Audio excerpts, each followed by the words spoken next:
Allô tout le monde, je vous retrouve aujourd'hui pour ma première vidéo de ma série Destination Mexique. Mais avant tout, je tenais à me présenter puisque depuis le début de ma chaîne, je n'ai pas fait cela. Dans le fond, je m'appelle Jessica et j'étudie présentement à l'UQTR au programme en administration des affaires, profil gestion des ressources humaines. Avant de vous expliquer la première étape qu'il faut faire lorsqu'on veut partir en échange étudiant, je vais vous expliquer pourquoi je décide de faire un échange étudiant. Moi, j'aime beaucoup voyager. J'adore découvrir que ce soit la culture, les villes, l'histoire, toutes ces choses-là, ça m'intéresse vraiment beaucoup. Puis aussi, ça m'intéresse de découvrir la méthode d'enseignement d'un autre pays puisque lorsqu'on change de destination, nous avons des moyens de faire très différents. Aussi, ce voyage me permettra de travailler beaucoup sur moi, sur ma confiance en moi, sur ma détermination, sur mon courage, ma force de foncer, puis ça va me permettre d'améliorer beaucoup mon anglais et de revenir probablement bilingue de ce voyage puisque mes cours seront en anglais. De ce fait, je vais pouvoir apprendre une autre langue que l'anglais ou le français qui est l'espagnol, mais ça, je vous reviens un peu plus tard. Donc, la première étape qu'il faut faire lorsque l'on veut partir en échange étudiant, c'est d'aller à une rencontre organisée par le département de la gestion internationale qui vous présentera les différents éléments importants à savoir pour effectuer un échange étudiant. Cette façon-là qu'à l'UQTR, il procède. Cela peut différer selon votre université, que ce soit l'Université Laval, l'Université de Montréal, l'Université Sherbrooke et toutes les autres universités que nous avons au Québec. Lors de ces rencontres, oui, ils vont vous expliquer les différentes étapes à faire, mais vous pourrez aussi, tout dépendant le cas, rencontrer des étudiants qui sont partis dans la destination que vous pensez aller. C'était mon cas, puisqu'il y avait un étudiant qui était allé à Monterrey au Mexique, la destination où je vais aller.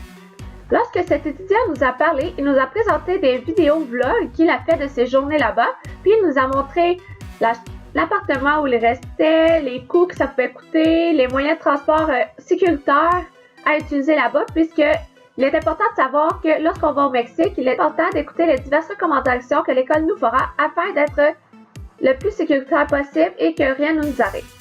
Afin de faire le meilleur choix de destination, il est important de vous renseigner sur les différents pays, les écoles, le calendrier scolaire, ce qui est une chose très importante à considérer puisque de différents pays, le calendrier scolaire change. Par exemple, pour le Mexique, le calendrier scolaire est sensiblement le même, sauf qu'au lieu d'être de janvier à avril, l'école est de janvier à mai. Les examens se font en mai, les sessions est de janvier à avril. Tandis que lorsqu'on va en Allemagne, l'école commencera en février et se terminera beaucoup plus tard. Partir en échange étudiant est un projet de très grande envergure. Il est important avant tout d'en discuter avec vos parents.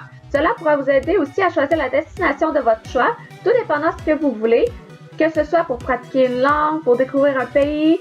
Il est important de prendre toutes ces choses en considération. De plus, il est important d'évaluer vos moyens financiers puisque ceci est un très gros facteur qui peut jouer sur l'endroit où vous allez.